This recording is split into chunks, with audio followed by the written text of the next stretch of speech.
శ్రీ గురుభ్యో నమ. శ్రీమాత్రే నమ. సత్సంగ పరివారానికి సాదర జగన్మాత అనుగ్రహంతో ఈరోజు మనం జగద్గురువు శ్రీ శ్రీ ఆదిశంకరాచార్య విరచిత సౌందర్య లహరి స్తోత్రములో 28వ శ్లోకము సూక్ష్మంగా తెలుసుకునే ప్రయత్నం చేద్దాం. గం గణపతయే నమః. శ్రీమాత్రే నమః. సుధామప్యాస్వాధ్య ప్రతిభయజరా మృత్యుహరిణీం విపజ్యంతే విశ్వే విదిశత మఘాద్యాదివిశదః కరాళం యత్క్ష్వేళం కవళితవతః కాలకలనా నశంభోస్తన్మూలం తవ జననితాటంకమహిమా. శ్రీమాత్రే నమః.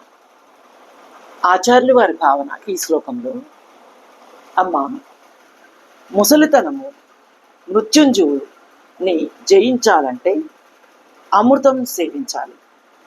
అలాంటి అమృతం సేవించిన బ్రహ్మ, మహేంద్రుడు, దేవతలు అందరూ ప్రళయకాలమున కాలధర్మము చెందుతూ ఉన్నారు, అనగా మరణిస్తూ ఉన్నారు. మృత్యువుని ఇచ్చే కాలకూట విషమును నీ భర్త అయిన పరమశివుడు త్రాగి ప్రళయకాలమున కాలధర్మము పొందకుండా మృత్యుంజుడై ఉండుటకు కారణము నీ చెవుల యందు బాసిల్లుచున్న రత్నతాటంకములు కదా అమ్మా. అన్యదేవతాశ్రీల సౌభాగ్యము నస్వరము, భగవతి సౌభాగ్యము అనస్వరము, అనగా కాలము ఏమీ చేయలేదు. ఇక ఈ శ్లోక అంతరార్థం ఏమనగా, స్వార్థంతో ఉన్నవాళ్ళు అమృతం తాగిన కాలానికి లొంగిపోయి కాలంలో కరిగిపోతారు. నిస్వార్థపరుడు అనగా ఈశ్వరులు వారు ప్రజలను కాపాడటానికి మృత్యువు సమానమైన కాలకూట విషం తీసుకున్న భగవతి సౌభాగ్య మహిమచే కాలమునకు వశము కాలేదు. ఈ శ్లోకం ద్వారా పరోపకారం చేయమని, నిస్వార్థంగా ఉండమని ఆచార్యుల వారి ఆదేశం.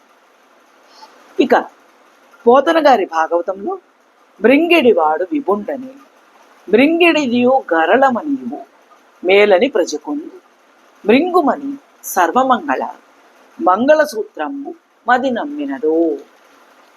భగవతిని కొంతమంది ప్రశ్నించారు, అమ్మా, ఏ కారణంగా నీవు పరమశివుని వివాహం చేసుకున్నావు అని. అందుకు భగవతి 2 కారణములు చెప్పింది. ఒకటి, నా భర్త కాలాతీత పురుషుడు, మృత్యువును జయించినవాడు, అందువలన నా సౌభాగ్యం ఎప్పుడూ శాశ్వతం. రెండవది, నా భర్త మన్మధుడిని జయించినవాడు, ఏ మానసిక వికారములు లేనివాడు, అందువలన నా భర్త నాకే అధీనుడు, అందువలన నన్ను అందరూ సర్వమంగళ అని పిలుస్తారు. పెళ్లిలో పెళ్లి కూతురిచి గౌరీ పూజ ఇందుకే చేయిస్తారు. జగన్మాత అనుగ్రహం మనందరి మీద కలుగుదాకా. శ్రీమాత్రే నమః.